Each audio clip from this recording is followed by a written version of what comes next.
YouTube, what the crap's going on? HeirofCarthage here, back on Total War Rome 2, and we're going to do another faction focus right now, and it's going to be with Cimmeria. So I'm actually a little out of order. Carthage technically comes next, and I am going to do them soon. I may not hold them till last like I originally thought, just because they're my favorite, but let's talk about Cimmeria a little. They were added with the Black Sea Colonies DLC. They're an interesting faction. They're like a Scythian-Greek mix.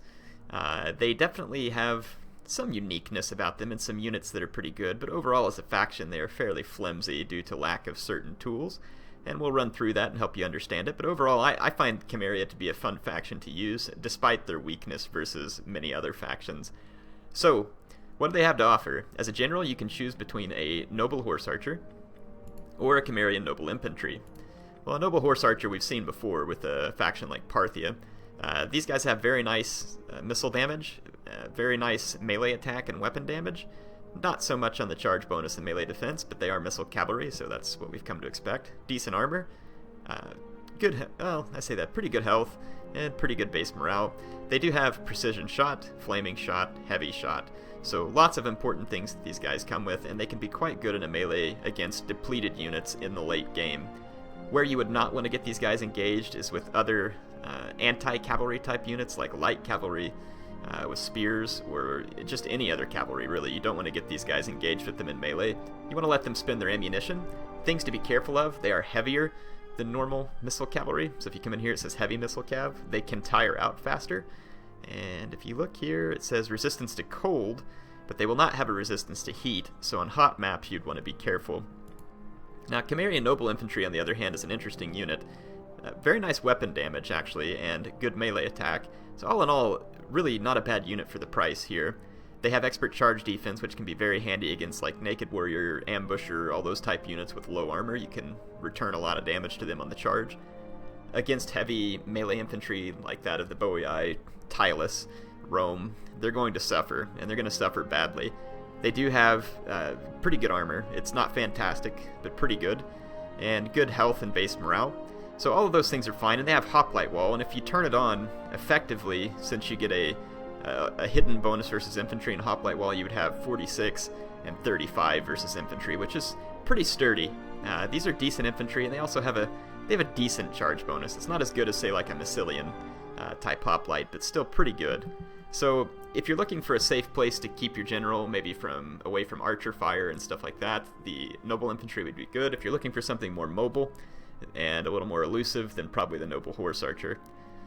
As far as melee infantry, this is one of the weaknesses of Cimmeria. All they have access to are these young axes, which is so interesting why they give Scythian hoplites and young axes to Cimmeria but not to Scythia.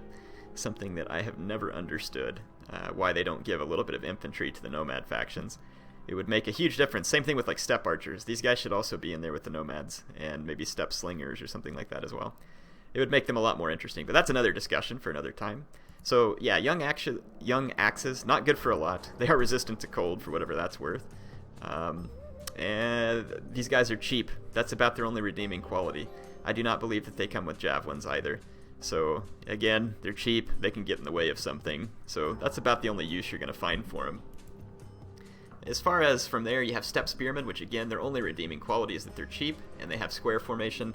They do not have javelins, so it's going to be a major weakness. If these guys had javelins, it would make them very, very functional, and actually give the Cimmerians an important levy freeman type tool.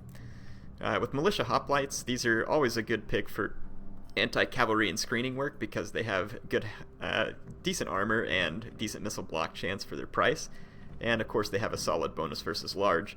So they can be good for screening and getting rid of enemy, or just keeping enemy skirmishers at a distance from your more important targets. Scythian hoplites, again, decent for their price. They're a very cheap hoplite unit, but not very sturdy. With only 50 base morale, these guys are going to be very shaky. Their armor's fine, their melee defense is okay, and even their charge bonus is okay for the price. But again, their weapon damage is pretty lackluster, and their base morale is going to give them problems. Standard hoplites, you've seen these in pretty much every army, and then of course we talked about the Cimmerian Noble Infantry. From a missile infantry standpoint, you've got javelin men and slingers. The slingers, of course, can be useful for long-range firepower that are very cheap. These guys would be good at handling either short-range archers or even unarmored long-range archers. That would be a good target for them. Also good at taking down horse archers, so a very important tool for Cimmeria. Then they have access to Steppe Archers, which for their price deal out a lot of missile damage. The main drawback to these units is going to be their base morale, which is extremely low. So you have to be very, very careful with these units. If they start getting killed quickly, they will rout very easily from the field. So you have to be quite careful with them. Resistant to cold as well. Now, Cimmerian Heavy Archers are the best archer in the game, in my opinion. These guys are very good. They have a solid 35 armor with 55 health and morale, which means they're a little harder to get off the field. And their melee attack and weapon damage is it's pretty good for an archer, but you know, it's pretty low. But the trick to these guys is they actually use a two-handed spear whenever they go into melee, which means that light cavalry suffers badly versus them in a drawn-out melee. And sometimes, to be honest, even heavy cavalry, if it doesn't get a charge on them and then these guys come into melee, it can be very damaging. With 40 missile damage, precision shot, these guys can deal out a lot of pain. They do have 7 shots a minute as well. These are very good archers. Picked Peltists don't serve a whole lot of purpose. They can potentially be very damaging, but they're also very expensive. With kind of just moderate so-so attack and damage here, they're kind of okay. They're not really good. I honestly think that it would have been cool if this unit would have been presented as a melee infantry and been like a light version of Royal Peltist. Maybe take away a few of their javelins, maybe just give them like say 5 javelins and a little bit better melee stats and to fight with their sword in tight formation with 120 men. I think that would have maybe been a more useful role for these guys, but in this role they have really good missile damage, elite missile damage with quick reload, and they have a lot of javelins, 10 of them. I almost think that if you're going to make them cost this much, though, you've got to do something to make them even better. Like maybe even give them even more ammo, or give them better melee stats. At 720, these guys are pretty forbidding as far as being useful. Now, it's not to say there couldn't be situations where they could be handy, but in competitive play and other stuff, I don't see these guys probably coming into play very often. Although the idea of this unit is kind of neat, and in campaign or something, they could be quite fun. Shock Cavalry, they do have access to Steppe Lancers, which are very weak units. 35 base morale. They can deliver a painful charge. It's not a great charge bonus for Shock Cavalry, and these guys are very light, or sorry, just medium. So they're not going to knock over a lot of units like a heavier Shock Cav would, so you can't trust them for knocking down heavier units from the front. Though on a rear charge or quick charges into missiles, they can be handy. Beware of their low armor and melee defense, though. These guys are going to fall quickly in battle, and their use is going to have to be decisive and quick. Citizen Cavalry, which of course has obtained its name, which again I'll let others name since I try to avoid the swearing, but it's a very appropriate name. They're awful. But at least it provides a cavalry unit with a little bit of armor for the Cimmerians. Now, from a horse archer standpoint, they've got nice steppe horse archers here that, of course, are the same that you would see with the steppe factions, good missile damage, and lots of other features, heavy shot, very low price, very nice unit. Armored horse archers here with the 40 missile damage, so these are the steppe variety, not the Parthian variety. And then same thing with the noble horse archers, it's the steppe variety, not the Parthian variety. So, again, that's pretty much what we have for Cimmeria. Now, I was really hoping to bring you a cool replay with Cimmeria, and I thought I had one here, so let me show you what I've got. I get into a battle, I pick Cimmeria instantly in a quick battle, and my opponent immediately picks, well, not immediately, he goes and looks at Cimmeria for a minute, like switch to Cimmeria, and then picks Tylus. And I was like, woo, gonna give me a run for my money here, because Tylus is a very powerful faction. And so I was like, you know what, I'm gonna bring a very odd Cimmerian army. The Tylians are gonna want to engage my infantry, so I brought no infantry for them to engage. I have 6 Cimmerian Heavy Archers, I think 6 Picked Peltist, 1 Steppe Lancer, 2 Citizen Cav, 4 Steppe Horse Archers, and a Noble Horse Archer. So my army is pretty much all missiles. And I don't expose my army to my opponent quite at the first, so the Steppe Horse Archers, their only role is to get the enemy cavalry off the field, including the raiding horsemen. Now I did forget that Tylus has access to Noble Horse, but that's okay. The Noble Horse are very powerful, but if these guys make a run for my formation here, they're first going to get shot by Cimmerian Heavy Archers, who also have spears, and then they're going to get nailed by lots of javelins, and of course intercepted by a Citizen Cav while that fire continues. So I don't see a charge from the Noble Cavalry going very well for my opponent. So again, though, I have to be careful. If we take a look at his army, he brought more cavalry than I expected from Tylus. Usually players will just bring 4 raiding horsemen, and it's not a bad idea for him to have brought some light cavalry against Cimmeria, because you can expect that you're going to be up against a lot of archers probably. So he's got 2 noble horse. Those guys are very frightening to me. I feel like I can deal with them, but if they get the right moment, they can cause a lot of pain to me. He's also got 2 light horse, which again, not particularly dangerous in and of themselves, but in the right moment could be dangerous. And then the raiding horsemen I'm not nearly as worried about. I feel like my horse archers can deal with them. Now his mainline infantry is a mix of tribal, Celtic, and Gallo-Thracian infantry. His Celtics are up front. He's got 4 of them. And then if we can get a better look at the back line, there's Gallo-Thracians, tribal, Gallo-Thracian on the flank. So he has gone a little bit infantry weaker, and of course he's got a couple of spear warriors here, which honestly, if I were him, I would have just brought Levy Freeman and saved the money for another cav or skirmisher. And then he's got 2 Celtic Slingers. So the Celtic Slingers could potentially deal with my horse archers, but the Celtic Slingers are going to have no answer to my Cimmerian heavy archers. So my opponent right now is playing pretty defensively, probably because he can't really see all my forces. So he's not really sure what to think, and my horse archers are kind of harassing him. I haven't really even gotten many shots, but you can see that he doesn't want to move forward and just allow me to pick at his flanks, which is what I was hoping he would do. But since he's not going to do it, what I'm going to do here, and you can see it from the overhead, is I'm going to attempt to bring in targets from both flanks, and then potentially leave my horse archers to get in behind his lines. So what I'm wanting my opponent to do is try and divide and conquer, and if he does so, hopefully I can pick him to death and just use my melee cavalry just to momentarily intercept his cavalry long enough for my skirmishers to kill it, and if my skirmishers can kill his cavalry, then I can potentially shoot his infantry to death. It is a very tricky strategy. I'm not sure that I have the micromanagement to pull it off, and I'm really excited to get to try this. And my opponent so far has been fairly smart with his forces, so I was like, man, this is going to be exciting. I brought a crazy army with Cimmeria. We're going to have a good time here. My opponent's going to give me a run for my money. I mean, this is going to be a lot of fun. So I'm all excited to see if this works, because that's like, man, who would have expected 6 picked Peltist? So again, I'm pretty thrilled just to give this a shot. It could go horribly wrong, but if it goes right, I'm like all excited here. Not a lot of forest for my opponent to hide in, though he probably ought to consider getting in this forest. It would give his men some cover. So again, my opponent not really sure how to face me. He's just now going to start seeing some of these units over here. So now he knows that he's going to have lots of skirmishers on either flank, and probably knows that there's not really anything here to face against him. And because my opponent wasn't aggressive, if he had been aggressive, he could have actually caught my men on the backside of this hill, which would have been a very bad place for me to be. But because he hasn't been aggressive, my men are able to crest over the hill, and now actually will be firing from uphill to down, which should only help my men.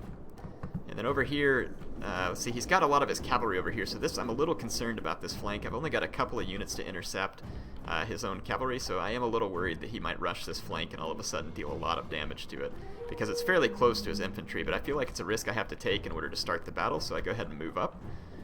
And I'm going to let my Cimmerian heavy archers start firing into the flanks of his infantry unless he moves them. Of course, my opponent is going to move. He doesn't want to sit there and take that fire. All the while, I'm going to start pushing up. I'm going to push this flank up too, and just keep my horse archers around and just kind of really try and force my opponent to make a rash move. And he starts to do so right here. He's going to bring his light horse up, and I'm like, okay guys, get ready. So I leave my Cimmerian heavies on fire at will. Though they are still on skirmish, because I don't necessarily want them to get charged this early in the game. So they go ahead and pull back before they line up and get a shot. And I was ready to fire with my Royal Peltist, and then my opponent quits, concedes defeat. And this is frustrating. It really is frustrating. I know that I brought a weird army, but to be honest, I came in to quick battle. I picked a weak faction, and then bring an odd build just to see if I can have a chance. You pick a strong faction, and you know, it's irritating when people do this.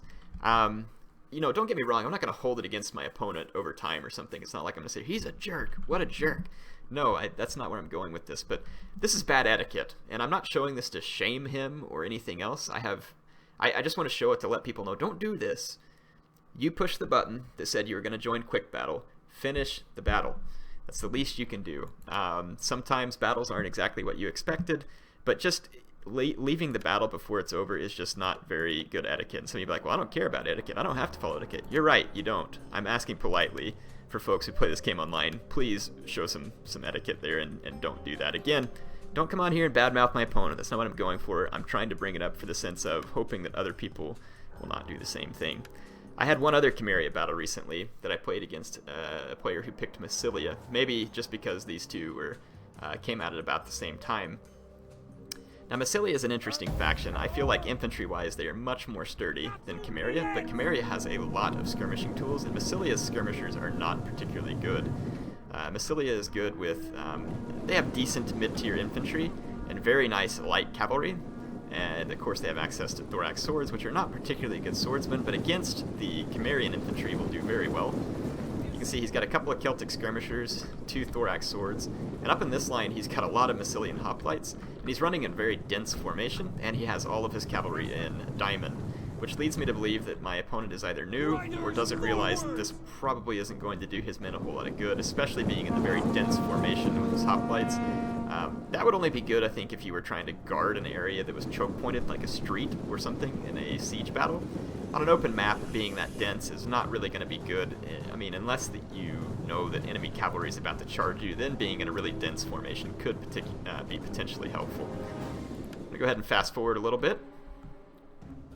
So my army over here, let's go ahead and take a look at it. So I've got 4 Cimmerian heavy archers. I like using these guys. It is risky because that's a lot of money to tie up in skirmishers for a faction who's already very weak with infantry. But I have a mix of Scythian hoplites and hoplites. I don't believe I have any Cimmerian nobles. I do not. I brought a noble horse archer, and then I have some young axes, just as kind of help unit. I think I only have 1 of them. So my main line is hoplites, but knowing that Massilia would also be fielding hoplites, my hope was that my Cimmerian heavy archers could deal his men the business while my infantry was trying to hold out. I guess I do have 1 Cimmerian noble infantry here. I saw the different color there. But Massilian hoplites are actually quite good. They'll get beaten by the Cimmerian heavy, or by the Cimmerian nobles, but again, I'm hoping that missile fire evens us out for. Oh, I said he had 4 Massilian cav. He actually has 2 Hippeus lancers and 2 Massilian cav. So easily holds the cav advantage, as I only have 4 crappy citizen cavalry. So yeah, my opponent starts out over here. I came this direction to try and get to a point where I wouldn't be facing my opponent uphill, but my hoplites are tired from all the running. It's a hot map, which is not particularly good for Cimmeria, so I'm being a little bit too risky here with doing all this running while my opponent's units are fresh, but again, my opponent is in kind of an odd formation. Then all of a sudden I see these 3 mercenary Gallic Captors as well. So if these guys are able to snipe, they could pose a threat to my Cimmerian heavy archers.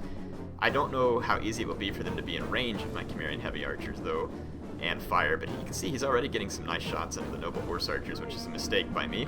But I'm going to target him with my Cimmerian heavies and get some shots off, and again, my guys will do quite well, but he is, I think, firing from a slightly elevated position. But of course, his mercenary Gallic Hunters are already dying pretty bad. 20 men already out of that unit. And these guys only have a few kills, but they're important kills because they're killing Cimmerian heavies. He's also focusing fire, so it's a good idea. In fact, he's killing a lot of Cimmerian heavies, so that is a very good exchange for my opponent. The only thing is I have 3 more, and even if he manages to get rid of this one, he's just lost his first unit of Gallic Hunters, and the remaining 2 are going to struggle. He did use rapid reload, so that definitely helped them. So yeah, my men are going to now start focus firing on his second unit, and then I have my noble horse archers firing on this Gallic Hunter because I noticed that it wasn't focused at my horse archer. So I am going to get some more kills on it. And at this point, his Gallic Hunters are going to be dealt with, but it's still a good job by him to have gotten rid of one of my Cimmerian heavy archers. Very nice cost exchange for him, and a very bad cost exchange for me. My opponent has these Cultists, and he's actually pushing them up, and it looks like he's aiming for my Cimmerian heavies, which is actually a good decision, so I gotta be careful here, because if my opponent uses them properly, they could be a big nuisance here. And I'm keep being forced to reposition my men, and it's really causing trouble for me, because my opponent continues to get more kills while I do it. So he's killed a large number of my Cimmerian heavies, which is very bad for me. And I'm a little worried about my citizen cav and the position it's at. I'm being flanked by thorax swords, so that's concerning. And again, now I have to pull back my Cimmerian heavies because he's shooting me with Cultist. And his Gallic Hunters, he has 1 unit that could potentially come back from routing. We're going to start an infantry engagement. My opponent does like a really blobby order here, so again, this was odd, and it's a mistake on his part. His men should have been spread a little thinner and needed to get better charges. This big blob here is just wasted. These guys have a decent charge, but not being spread out like that, it's going to go very poorly for him. Plus, he's just blobbing himself up for potential fire from my guys. His Celtic Skirmishers here are going to get some decent shots because my hoplites wrapped around his thorax sword, so this was probably unintentional, but actually will work. And they're going to get some decent throws, but I'm going to get into them with my citizen cav here and just kind of run away from his Massilian cav while trying to intercept it. So this will tie down his Peltis for a minute. I'm totally going to lose my citizen cav, but then I'm also going to reinforce with more infantry. And again, this big blob in the center is a prime target for my archers as soon as I get to it, which obviously isn't yet. Looks like my archers are targeting his thorax swords for now. Also not a bad target. Try and bring these guys down. And my opponent's Peltist and his cavalry get wrapped up here with a whole bunch of my infantry, but he also brings in infantry. So both of us pouring infantry in there. My young axes are going to come in just to kind of bolster my numbers here. I don't expect a good performance from it, just more of a holding maneuver. And again, my opponent has 4 units blobbed against 1 Cimmerian noble infantry, so he blobbed against the worst unit to blob against because it's the one that's going to hold him for the longest. And I'm at hoplite wall, which means my guys have very nice defense, and they're going to hang in that fight for quite a while, even though they're massively outnumbered by very good Massilian hoplites. So yeah, my opponent's Hippeus cavalry here getting killed, and I'm firing shots in with my noble horse archers, but his Gallic Captors came back from routing, and he's now shooting into my noble horse archer, and I didn't notice it, so my opponent managing to get some kills here. I made lots of micro mistakes, and then again, leaves the game before it's over. It's really, again, irritating, and again, don't name call or whatever. I'm just pointing this out, not because I want to shame my opponent, but because it's not good etiquette, so I tried, folks. I tried to get you a good battle with Cimmeria, and I just wasn't able to deliver. It seems like every time I say that I try skirmish armies, people quit, and they do. I don't try skirmish armies very often, so you pretty much see it on my channel when I do it. So it's funny how some of you are like, "Heir, I don't get it why people quit. I do skirmish armies." Well, I tell you what, man, I don't have the luck. As soon as I bring a skirmish army, my opponent is guaranteed to quit. It's kind of like Halo. Whenever I get into a matchmaking battle, it's almost guaranteed that my teammates are going to quit. So it's just really frustrating. It just seems like bad luck for me. If you're a new player to Rome 2, don't do this. If you join a quick battle or you join someone's battle on the multiplayer list, finish it. It's good etiquette. If you lose, it doesn't matter. It's just a video game. It really doesn't matter. So in any case, I lose sometimes, and I've had some nasty losses, but I try not to do that either. So please don't do it. It's just good etiquette. What can Cimmeria be used for? Skirmishing, really. That's what Cimmeria is good for. In a 2v2, if you're looking to bring a skirmish-strong faction, you could maybe bolster Cimmeria with another solid faction like Rome or Boii and use their skirmishers and horse archers to good effect. They would be fun in campaign, of course, because the AI wouldn't know how to react to certain units like this. And you can hire mercenaries. There's lots of fun things I think you could use the Cimmerians for. They're definitely an underdog, I think, in terms of multiplayer. But again, if there's factions that are kind of weak to skirmishers, then Cimmeria could be a potential answer. So, you know, all those low armor factions like Lusitani, Aravaki, Suebi, some of those could potentially be at risk from a very good skirmish faction like this. But of course, these guys lack good infantry, whereas Lusitani, Aravaki, and Suebi all have very good infantry. So that would always be the trade-off that you're going to be fighting. Anyway, hope you all enjoyed this video. HeirofCarthage, signing off for now.